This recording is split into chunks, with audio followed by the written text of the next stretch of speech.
Quantum physics का एक बेहद जरूरी इक्वेशन। चलिए आज इसे समझते हैं। एक इलेक्ट्रॉन आखिर होता कहाँ है? पहले तो इसका जवाब बहुत सीधा सा लगता था। पुराने मॉडल में इलेक्ट्रॉन की एक तय जगह थी, पर असलियत इससे कहीं ज्यादा पेचीदा है।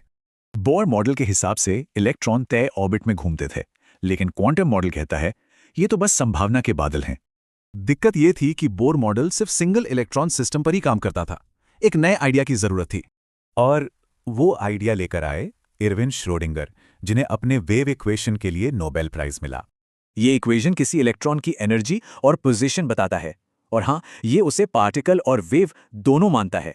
ये इक्वेशन हवा में नहीं बना, ये 3 बड़े साइंटिफिक आइडियाज पर आधारित था। पर एक जरूरी बात, श्रोडिंगर इक्वेशन को किसी और चीज से डिराइव नहीं किया जा सकता। ये अपने आप में एक फंडामेंटल लॉ है। इक्वेशन सॉल्व करने पर जो जवाब मिलता है उसे कहते हैं वेव फंक्शन, यानी साई। और सबसे अजीब बात, इस वेव फंक्शन का कोई सीधा फिजिकल मतलब नहीं होता। ये पॉजिटिव, नेगेटिव या फिर कोई इमेजिनरी नंबर भी हो सकता है। तो फिर इसका फायदा क्या है? इसका जवाब है हम इसका स्क्वायर कर देते हैं। इससे हमें मिलती है प्रोबेबिलिटी डेंसिटी। सीधा सा मतलब है, जहां साई स्क्वायर ज्यादा वहां इलेक्ट्रॉन मिलने की संभावना भी ज्यादा, जहां 0 वहां कभी नहीं। और इन्हीं प्रोबेबिलिटीज से बनते हैं एटॉमिक ऑर्बिटल्स के अलग अलग और सुंदर शेप्स। तो ये इक्वेशन इतना जरूरी क्यों है? क्योंकि ये हमें एटम का पूरा ब्लूप्रिंट देता है।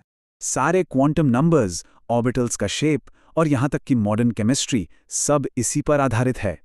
तो एक मैथमेटिकल कॉन्सेप्ट से ये इक्वेशन और नियमों तक पहुंच गया जो हर मैटर को कंट्रोल करते हैं।